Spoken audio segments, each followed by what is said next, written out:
एक चर्च के द्वार पर सुबह सुबह एक आदमी ने आकर दस्तक लगाई। मैं तो उसे आदमी कह रहा हूँ, लेकिन चर्च में जो लोग थे वे उसे आदमी नहीं समझते थे, क्योंकि मंदिरों ने आदमियों और आदमियों में फ़र्क पैदा कर रखा है। वह आदमी काले रंग का था और जिनका मंदिर था, जिनका वो परमात्मा था, वह सफ़ेद रंग के लोग थे। उस मंदिर के पुरोहित ने उस काले आदमी से कहा, यहाँ कैसे आए? उसने कहा, मैं परमात्मा की खोज में आया हूँ। उस पुरोहित ने उसे नीचे से ऊपर तक देखा। काला आदमी और सफ़ेद आदमियों के परमात्मा के मंदिर में आए, यह बिल्कुल समझ में ना आने वाली बात है।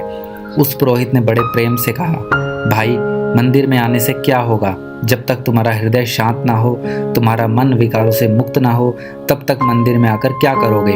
परमात्मा तो केवल उन्हें मिलता है जिनके हृदय शांत होते हैं और विकार से मुक्त होते हैं। तो तुम जाओ, पहले हृदय को पवित्र करो और फिर आना। यह बात उसने सफ़ेद चमड़ी के लोगों से कभी भी नहीं कही थी। यह तो उस आदमी को मंदिर से दूर रखने का उपाय था।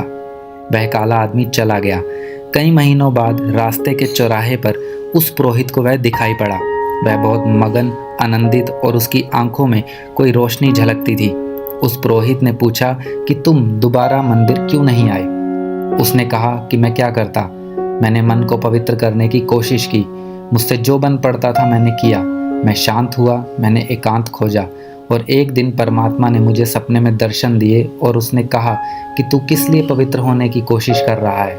मैंने उनसे कहा कि वह जो चर्च है, मैं उसमें प्रवेश पाना चाहता हूँ। और उसके पुरोहित ने कहा है कि पहले पवित्र हो जाओ, तब आने के लिए द्वार खुल सकेगा। परमात्मा यह सुनकर हंसने लगा और उसने कहा, तू बिल्कुल पागल है, कोशिश छोड़ दे। 10 साल से मैं खुद ही उस चर्च में घुसने की कोशिश कर रहा हूँ। वह पुजारी मुझे घुसने नहीं देता। मैं खुद ही सफल नहीं हो सका हूँ और निराश हो गया हूँ, तो तू भी वहाँ प्रवेश नहीं पा सकेगा। और यह बात सिर्फ एक मंदिर के संबंध में नहीं है, सभी मंदिरों के संबंध में है। और ना ही एक पुजारी के संबंध में है, सभी पुजारियों के संबंध में है। जहाँ भी मंदिर है और जहाँ भी पुजारी है, वहाँ उन्होंने परमात्मा को कभी प्रवेश नहीं पाने दिया और ना ही वे पाने देंगे, क्योंकि परमात्मा और पुजारी दोनों ही एक साथ नहीं चल सकते। परमात्मा प्रेम है और पुजारी व्यवसाय है। प्रेम और व्यवसाय का क्या संबंध? जहाँ पुजारी है वहाँ दुकान है, वहाँ मंदिर कैसे हो सकता है?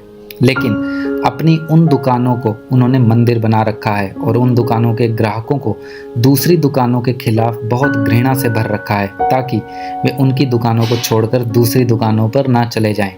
इसीलिए एक मंदिर दूसरे मंदिर के विरोध में है और एक मंदिर का परमात्मा दूसरे मंदिर के परमात्मा के विरोध में।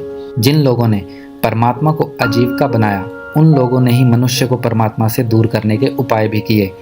तो जहाँ भी परमात्मा आजीविका बन गया हो, जान लेना कि वहाँ परमात्मा नहीं हो सकता। परमात्मा केवल प्रेम है और प्रेम का व्यवसाय नहीं हो सकता, उसकी आजीविका नहीं हो सकती। तो दोस्तों, ये थी हमारी आज की जानकारी। उम्मीद करते हैं आपको बहुत पसंद आई होगी। ऐसी ही और जानकारी प्राप्त करने के लिए प्लीज़ हमारे चैनल को सब्सक्राइब करें और अपने सुझावों में कमेंट बॉक्स में भेजें। धन्यवाद।